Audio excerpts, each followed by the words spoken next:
In this video, we're going to subtract numbers, decimal numbers, up to tenths. So if we have a problem like this that says subtract 767.5 minus 355.7, and all of these require following some steps. So I gave a little bit more challenging set of numbers, so some bigger numbers, just to show you how easy it is. And this method will work for any large number or small number, any number. And it's really simple. So tip 1 or step 1, remember to line up the decimal points. So you might not be given this problem tabulated nicely like this. It might be in a word problem. So then you'd have to write it out this way to make sure that it's you can subtract it. So first thing you do is line up the decimals, okay? So the tenths will be lined up, the ones are lined up, the tens are lined up, and the hundreds are lined up. Okay, so the next step or tip, subtract like you would any whole number. So now that you've lined up the decimals, pretend they're not even there, and just subtract as if it were just a regular number. So now the next step is to remember to borrow if you need to. And you can review one of my videos on borrowing, subtracting with borrowing, in the links below.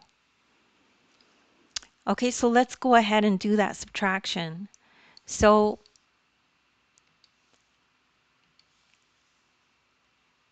five minus 7. Okay, you can't take 7 away from 5. 5 is just not big enough. So you know you have to borrow from the number to the left. So let's do that. So if we borrow a 1 from the 7, it becomes a 6. And we add a 1 here that we borrowed. So this number becomes 15. And 15 minus 7 is 8. Then we just continue subtracting. 6 minus 5 is 1. 6 minus 5 is 1 again. 7 minus 3 is 4. And the final step to this is remember to write in the decimal. Okay, so very important step.